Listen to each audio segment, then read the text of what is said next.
Alyssa, thank you so much for joining us. For the listeners today, can you tell us a little bit about yourself, who you are, what Twitch is, and what you do at Twitch? Yeah, absolutely. So I'm Alyssa Sweetman, and you might see me go by Ally online from time to time, and that's because my online handle's AllieCat. And so when I meet people in person, they just assume my first name is Ally. So I just roll with it because it's way easier. I've been at Twitch since June of 2017, and my role at Twitch has evolved just from charity to also doing diversity programming. So with charities, I focus on education. I teach nonprofits how to interact with the community, best practices, kind of teach them a little bit about the platform. It can be overwhelming. It's like using any website for the first time, and it's user-generated content, so there's a lot of it. Awesome. Twitch is just a platform for people to create content, live content. So what drew you to work at Twitch? So it's really interesting. I have played video games since I was a small child. My dad got me into it back when there was that block Sega portable I remember thing, that. and the battery lasted for like 2 hours, so you had to sit by a plug if you wanted to play it. So it's essentially useless. But so I've played video games my entire life, and when I was in college, my partner at the time was like, "Oh, you should stream on Twitch in your spare time. You're already playing video games. You might make some money off of it." I don't think that my partner had in mind that I was going to get into charity streaming when I started. Shortly after, I joined a group, and I was like, "Oh, wow, charity streaming. I didn't know that this was a thing. You're telling me I can basically volunteer without getting off my butt. I'm down for this." So I dived headfirst into it, got really active with the org. When the org kind of dissolved for various reasons, I didn't want to stop, so I founded another one with my friend. We call it Gallant Gamers, and mainly because we just wanted something that said GG. Nice. And shortly after we started that, my boss reached out to me and was like, "I'm looking for a second person to work with nonprofits. I'm reaching out to people in the community that really know nonprofits, the space, and how to work with influencers." And so I was invited to fill out an application and interview. During this time, I was a second grade teacher. So it's kind of how I shifted to that. It's super fascinating. I mean, I think a lot of people, I remember, so I used to work at Invisible Children, and we got coined for a while for promoting collectivism, right? Like give all these young people get them to care about something, but all they do is share posts and write comments, and so forth. But what we've seen over the last, decade is that these have become some of the strongest advocates for social causes. And you talked about charity streaming. So can you expand on that? What does that mean? What it actually goes into charity streaming, and why is it something that you're so passionate about? So in terms that nonprofits will understand, it is crowdfunding on the internet with a live feed, basically. Okay. And the person who's in the live feed is advocating for people watching the live feed to donate money. In a little bit more markety influencer terms, it's somebody who's creating content, and they have prepared incentives, rewards, and they are asking the people watching, their fan base, to donate to a cause that they're passionate about. Ever since I was a kid, I've always been really passionate about helping people, and I like the idea of being able to bake it into your everyday life, because it can be really hard to go out of your way to do something. And so making it easy, like you're already streaming, you're already playing video games or painting or whatever it is you're doing while you're live streaming, you can plan it out and add in a little extra fun and raise money for charity. And how is the culture at with obviously there's lots of content creators and broadcasters on Twitch. Would you say that this idea of streaming for charity is a big part of the Twitch culture, or is it newer that's kind of seeping in and more content creators want to become a part of it? What's your sense for how important is this to the Twitch community? So I would say that it was a slow roll at first, starting back 2011 when Twitch launched. Looking at the numbers, it was pretty low, and looking at it now, the community raised 55 million in 2019, which is that's crazy. And in 2018, I believe we raised 46, if I'm remembering that number correctly. It was either 42 or 46. But either way, that's a huge growth. And I would say that it's a big part of Twitch's identity and culture. But given that we have 2 or 3 million content creators on the platform, that there's still so many more people that could get involved. So yeah. What would you say, in terms of because we talk about there's for nonprofits, there's obviously all sorts of different ways to fundraise, right? Whether it's online, offline, and so forth. We've been talking a lot here at Fundraise about the importance of nonprofits to really start tapping into this market, because it seems relatively untapped, and also it's a demographic of people who care about creating content, right? And nonprofits typically should care about creating content. And some of them are very bad at it, but that's okay. That's a podcast for another day. But like, where do you see like the market going with like streaming? Do you see it to continue to grow? Do you see it to becoming a mainstream fundraising channel for nonprofits, or what are your thoughts on that? In general, we're talking a lot about live stream fundraising, but I like to take it even a step further back and look at it a bigger picture and think about it as influencer marketing. So thinking of it as influencer fundraising.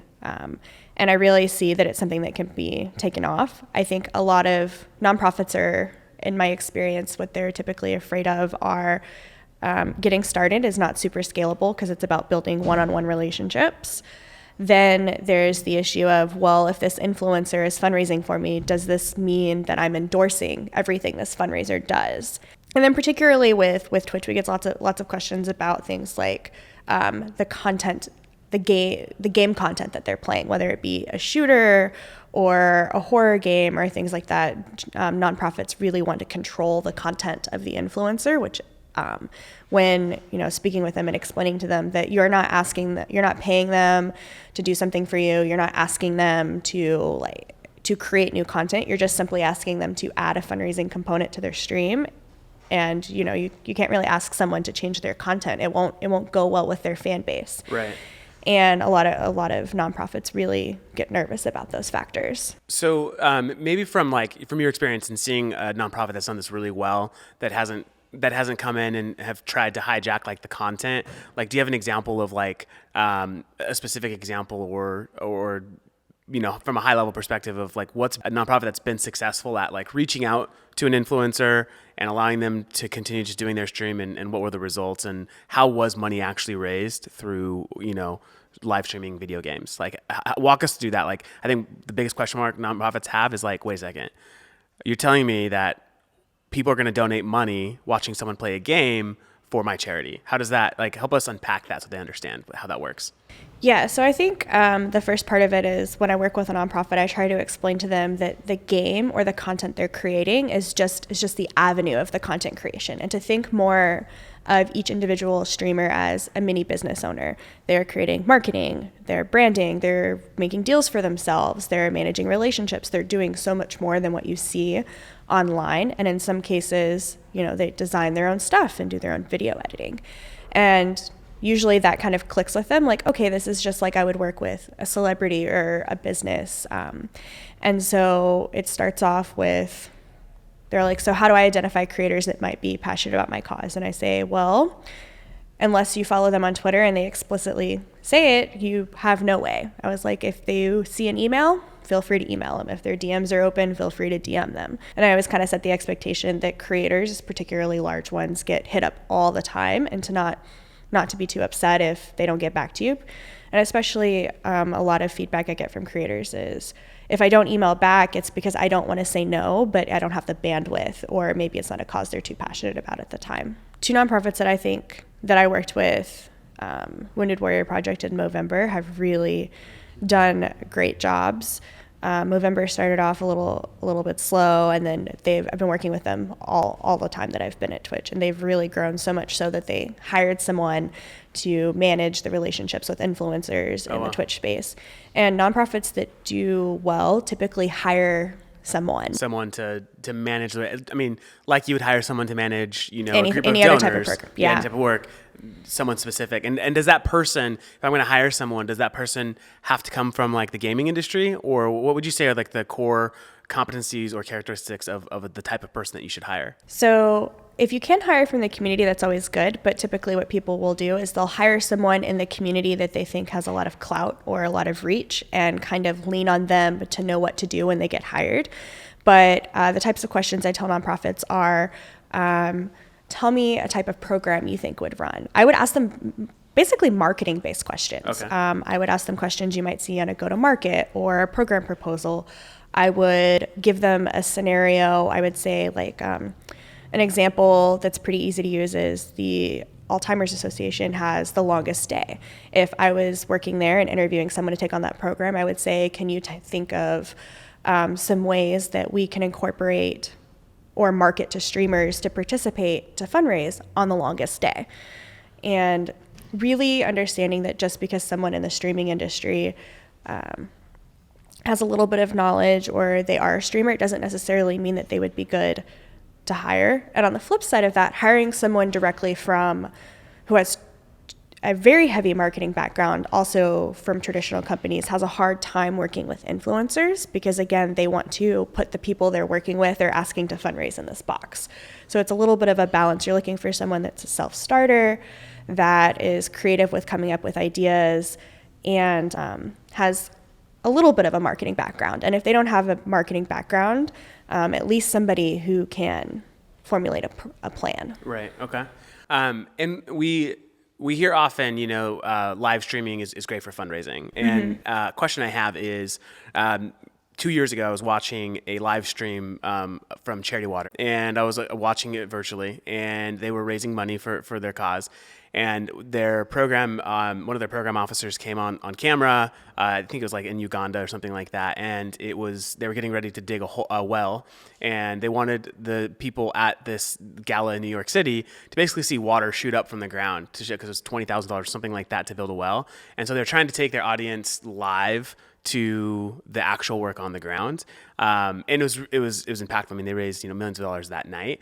Do you see anyone on Twitch or any nonprofits that are using Twitch as a platform to also like share, to use it as just marketing their programs or their work, or as an engagement strategy with maybe their support base? Do you see any sort of use case like that, or is there opportunities for there to be use case like that? I would say that that's the one place that nonprofits are not utilizing well enough. Okay. I would say the best ones I've seen so far are nonprofits that are focused with animals, because they're looking at showcasing shelters, or I'm working with an elephant sanctuary and I'm working on helping them get their camera feeds up on Twitch.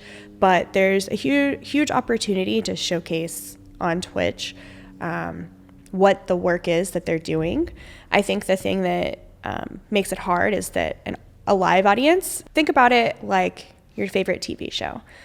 Your favorite TV show comes on at the same day, same hour, every week. You know when you can watch it. And for people who create live content, it's important that whatever schedule they make, they kind of stick to. Okay. So nonprofits might not have enough people or the bandwidth to create regular content, even if the content is only once or twice a week.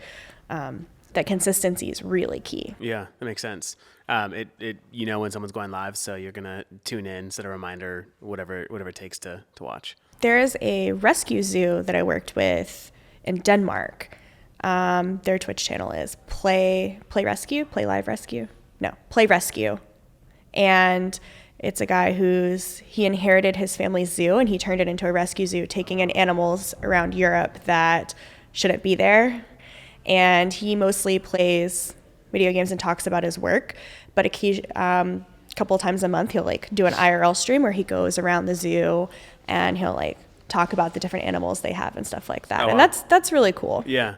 Yeah, I think that what you see with nonprofits, and if you think about creating a fundraising strategy as a nonprofit, the thing that you want to do is you want to create a strategy where you're not always just asking someone to give, right? Where you're actually getting them bought into what you're actually doing and accomplishing. And so it seems like Twitch would just be such a great opportunity for organizations to build up an audience, right? And it's an audience that, and maybe it's harder to be as consistent as, some of these other broadcasters and influencers. But if you're able to create some marketing around when you're going to go live and so forth, it seems like it could be a really good opportunity for organizations to build transparency with their donor base, to actually show the proof of what they're accomplishing. It sounds like the zoo was doing just that. And I wonder if that would impact next time they went to fundraise, through Twitch or through an influencer on Twitch. Oh, absolutely. If they would impact their overall fundraising efforts. If you're looking at the way generations donate, if you look at, I think the first thing I remember being super successful in terms of something that was ridiculously overpriced, but it gave somebody something somewhere else, is Tom Toms. Okay. Remember those shoes when they first came out? They're really nice shoes now, but when they first came out, they were these really crappy canvas, uncomfortable shoes, and all my friends had them, and they were so excited because they were like, I was in school and they were so excited. They were like, yeah, my mom got me these shoes, and it provides X number of pairs of shoes for somebody in another country who doesn't have access to shoes. And if you look at it, people will spend millennials and Zoomers, which is apparently the official name for Gen Z now. Zoomers? I did not know that. Okay. Yeah, they're the equal opposites of boomers, apparently. Interesting. Zoomers. They got a better title than us, millennials. I don't know. Yeah. No, millennial has just become this catch-all phrase. Yeah. And so is like also the phrase "okay, boomer." I'm just so over all these little marketing things. But would you say, what's the primary generation on Twitch? Is it Zoomers, or is it a mixture of? It's really a mixture. I think the last public piece of information I saw was our average user is 15 to 36 or 7. Okay. And I think that's another, when I've talked to nonprofits about specifically like live stream fundraising, or just like more low dollar fundraising is what I call it. Like the resistance we often get is, a 15-year-old doesn't have any money. Like is 15-year-old really going to donate? And when going their back parents to have money. Exactly. They have a disposable income that's greater than a lot of young adults. And because they get excited about something, passionate, and they'll go ask their parents for 15, 20, whatever it might be. And so I think that targeting young donors is such an important strategy because they're the gateway to larger donations to their parents and so forth. Nonprofits are also be like, oh, we don't really have an audience in the Twitch market. And I'm like, do you know how many people in your life play video games? Do you know how many people know of Twitch? And it's something that people don't talk about. I remember when I was teaching and I was segueing into this, and I told everyone I was leaving to do it. And even when before this happened, we'd do our Friday roundup of, what has everyone got going on this weekend? And I'd be like, oh, I have a charity gaming event. And I would always get weird looks. It was something they had a hard time comprehending. And so it's really easy to dismiss it, but that's because everyone's looking at it as gamers. And I try to tell people, don't use the word gamer, use streamer, broadcaster, content creator, something that helps you remember that they're small business owners. And when they look at it in that approach, they tend to shift. Okay, interesting. I think that that's, within like our own customer base, we're looking at like millions of donors. And we've had this conversation when we were building out an integration with Twitch. We're like, is there any way for us to find out, are any of the donors in our database gamers, and would they be excited about telling their organization, or I shouldn't call them gamers after what you just told me, but influencers or creators. Anyways, so it's like, could they help organizations get past this barrier of like, we don't know anyone in the space, it's not our market? That could be interesting. Some organizations, some nonprofits do a really great job when they get reached out to. They're like, oh, okay, like I didn't realize that this is something, and they'll sign up on a platform that allows for fundraising on Twitch. And I just do want to clarify for anybody that's listening or watching that Twitch is not the fundraising platform. You won't raise any money through Twitch services. All streamers use a third-party service. And then some are really resistant, and they're like, gaming doesn't align with our brand. This is not something that we're interested in. And then, there'll be an article that comes out, and so did a charity stream and it raised, $30,000, and how exciting that is. And then that same nonprofit will be like, okay, maybe gaming is part of our thing. Yeah. But like I said, part of that whole mindset is like shifting from gamers to content creators. They're gamers, but they're also business owners. Yeah. And I think that I'm a really strong believer in the word choices we use help shape how we view things. And so because even when I think of a gamer, I think of like me on Saturday morning eating cereal and playing video games, even as an adult, and gamers don't necessarily need to be people who are live streaming either. So that's even a separate market from influencers. Yeah. And a fun tidbit I always like to share is that I read an article put out by a gamer research company that says that women with stay-at-home wives or mothers are the largest segment of gamers in America. Really? Interesting. The reason being is that when people think of gamers, they don't count Candy Crush or Clash of Clans or the word search puzzles on their phone. And it's like, those are all games too. Does it count the very last game I played? Very last video game I played was GoldenEye on Nintendo 64. Would you consider me a gamer? Yeah. Yeah. I loved that game. That was my Saturday and Sundays. I remember we had a TV and you pause it. You never turned it off. You would pause wherever you were in the game. You'd pause it. No, you don't turn it off. Oh, interesting.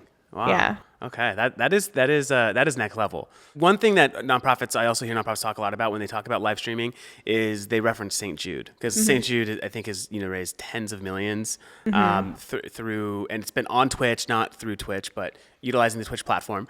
How have they been so effective at being able to raise as much that they have raised? And it's typically in like a 24-hour period or something like that. So tell us, what is the secret sauce there? Yeah, so you're mixing two up there. So the one that's a 24-hour period is Extra Life. Okay. And I believe they were the very first organization fundraising on Twitch. And for Extra Life in particular, it was kind of like a lightning strike. They had already developed a program called Extra Life. It's the CMNH hospital group. And that was born out of playing video games and board games with your friends and getting people in real life to donate to your cause before Twitch even existed. So they already had like a base of people who were doing it, but they weren't doing it online. And so when Twitch came up, it made easy sense to translate. So it was like a really easy lightning strike. For St. Jude, they were the second nonprofit to get involved on Twitch.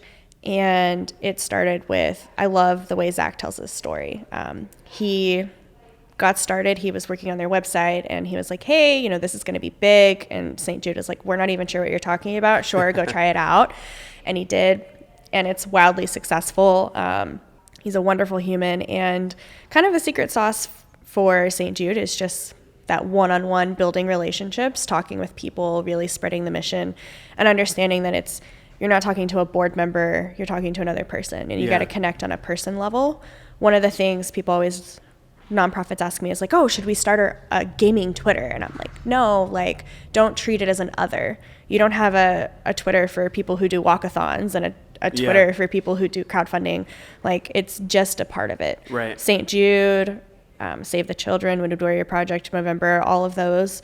And others have how to get involved. On their how to get involved page, it says do a live stream fundraiser. Oh, and it kind of connects to whatever their third-party platform is. Yeah. For those tools. So for an organization that's thinking about trying out live stream fundraising in 2020, where should they get started? What are the best three things that you could say would help them get on the right track? First and foremost, I would say the first step is to write a simple one-pager, and don't go to your website and copy all of the hundreds of programs that you have. Some nonprofits have so many programs. Think about the ones that are most impactful and make the most sense, and write bite-sized blurbs. I always make the joke that the streamer needs to be able to remember the sentence and they need to be able to say it in between 360 no scope, their next rank up, whatever else they've got going on their stream, because when they're doing a charity stream, that's an addition to everything else they're already doing.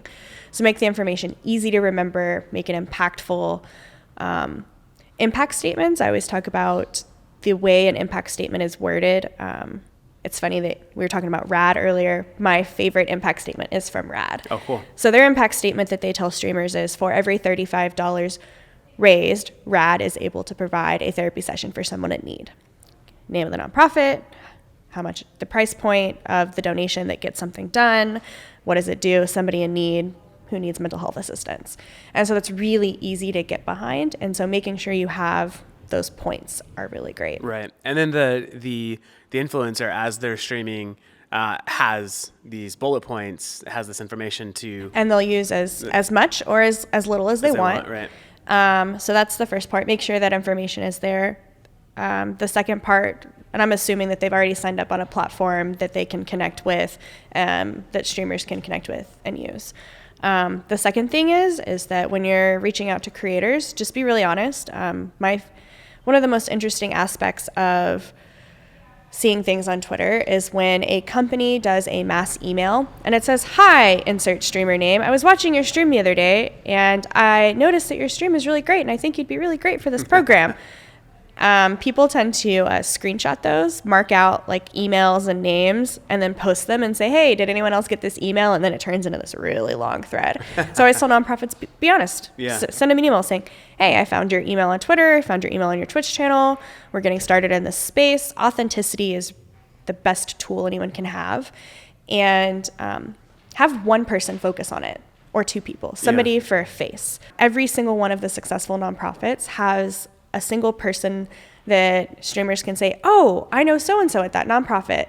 And, for St. Jude, it's Zach. For Extra Life, there's a few of them. There's Lou and Brandon. For Stand Up to Cancer, there's Andy. Like, I could list off the people that handle these programs, and they're the people that interact in face, because it's kind of counterintuitive to most nonprofits the way they think, but since it's an influencer, they also need to be influenced by the person. Right. And so a nameless organization, unless they're super passionate about the cause, is not as likely to move the needle as becoming friends with someone, because then you become friends with that person. Right. You care about their program being successful, you care about their nonprofit, and then it's really easy to buy into what that nonprofit's doing, even if you already care about it. Because when you think about it, what's preventing any creator from going to any of your basic, albeit boring, crowdfunding pages, creating a crowdfunding page and asking people to donate? What's the difference there? Yeah.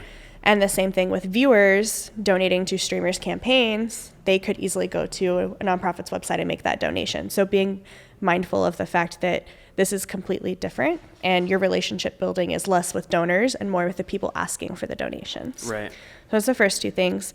And then the third thing is appreciate the influencers you work with. Through either your personal Twitter, I recommend people that are running the programs, like put it in your Twitter bio, get active on Twitter with streamers, or if you can from your main organization's Twitter, when someone tweets out, "Oh, I just raised $1,000 for AFSP," and AFSP responding saying, "Thanks, that's great," can really boost other people see that AFSP is interested. Adds an element of like social pressure too. I mean, not social pressure, but like social recognition that like, people are being recognized for their contribution, and it's fun to be a part of that. And when you think about it, there's, for every issue you can think of, there's probably 10 to 100 nonprofits working on that issue. And so what differentiates them is, do they recognize the streaming space? Because it's a new industry in particular, people are looking for the people that are paying attention to their industry and aren't treating them more like an ATM or a number. One piece of feedback I get from streamers is people who participate in other fundraising campaigns, it's like right as soon as they finish with that fundraising campaign, they'll get 10 emails from 10 different nonprofits asking them to do one. Yeah. And it's really interesting because I don't think nonprofits, when they remind them that there's a business owner, there's another element of that. When a streamer so streamers create content for free, and all of the money they make is voluntary based on their viewers, so tips or subscriptions or people who cheer bits in their channel. And when a streamer asks for donations to charity, they're essentially saying, "I don't want any money today, or however long, please, please, please donate it to this charity. Wow. This is what I'm doing." And they put a lot of work into it. Often they spend money to buy things like Bean Boozled or pies to put on their face or other incentives that they do. They dye their hair. I've seen people get tattoos, shave their eyebrows, all of these really crazy things. And in addition to that, they're asking people not to tip them, not to give them money. And I always say, can you think of another job that asks you to come into work, do your work, and then give up your income that day for something? No, it's crazy. So anytime when looking for streamers to work with, be mindful of, are you emailing someone that you are emailing because you just saw them complete a campaign? Like it's kind of one of those things of like... It's just the same way in which you would go about, prospecting for donors to your organization, right? The way that you would work at cultivating relationships, building relationships, be respectful, right? And be aware of the interests of the person, what they care about, why do they care about the issue maybe you're working on, and what their involvement is. Do you see this as a problem with streamers where they're not getting appreciated enough, and it's causing streamers maybe not to do it as often, or have there just been some maybe like some bad examples? It kind of depends. I've seen some streamers just kind of turned off by marketing. It could be any variation that somebody could be turned off from it, but also understanding that, in my opinion, I think the sweet spot of number of events that a streamer could do still maintain their livelihood and not over exhaust their community is probably 4 events a year. Okay. And like really spacing those out, because you need time for all those people to recover. Because when a streamer is going to do a charity event, they usually like tell their community for 2 weeks to a month out. Okay. And then even when I've done one, my viewers are like, oh, we'll save up. And like people do save up for hitting those milestones and goals. Right. So would love to hear from your perspective, what are some of the more exciting projects that you're working on this year that you're just really excited to be a part of and to share? I'm really excited working on a project focused on affecting diversity in the charity world. I've noticed from going to nonprofit conventions and speaking how incredibly white it is. A lot of nonprofits are typically focused on people who are people of color or come from low income, really understanding that the people who are trying to solve these problems don't necessarily represent the people that are trying to solve the problem. Right. And I can't affect the whole entire nonprofit industry with that aspect, but I am working on mentoring groups of 10 to 15 streamers at a time who have an interest in being changing into the nonprofit industry. And I'm kind of going over how to think about when looking at a nonprofit's website, how to think about building a program or writing a go-to-market, and really going through these steps. And then they're doing a mock project where they're doing all of that. So I would just say that when looking and hiring, be very mindful that representation is important, and that the online space for a very long time was mostly white dudes, and that the online space is not always very welcoming to people of color and women, and that when you're hiring, be mindful of working with, people with more diverse backgrounds. That'll also increase your ability to work with more diverse influencers.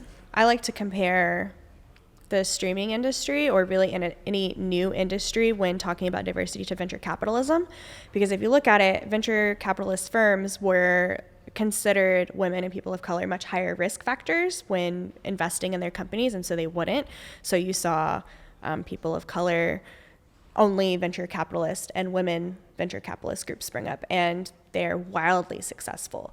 And so I think just really understanding that that's a big part of the market that's untapped, even on Twitch when talking with nonprofits.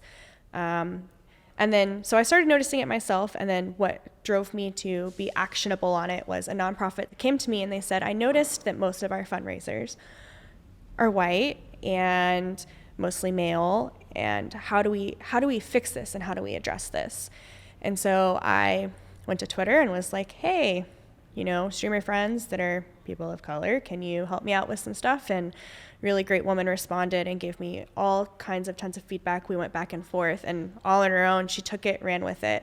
She did a 3-hour podcast talking about being a person of color and working with charities. Wow. And it was just really great. And some nonprofits, I let the nonprofit know, and so several nonprofits tuned in, and it was really good. And it's really great that charities in this space are thinking about how do we address, how do we get better, how do we interact with people better. Absolutely. That's awesome. Well, congratulations on that project and that work. Thank you. It's very important. The last question I have as we wrap up here is, so how do nonprofits, do they get in touch with you, or do they get in touch with Twitch if they're thinking about getting started and wanting to jump in and be educated on this whole new world that so many of them probably have so many questions about still? What's the best way for them to basically reach out or get in touch? charity@twitch.tv. Okay. So super easy. Yeah, very easy. But thank you so much for coming in absolutely. today and teaching us more about what Twitch is doing and how it's looking at the nonprofit space and fundraising. Very important work. We're very honored to have you here. So thank you for coming in today. Yeah, thank you for having me. It was Absolutely. great.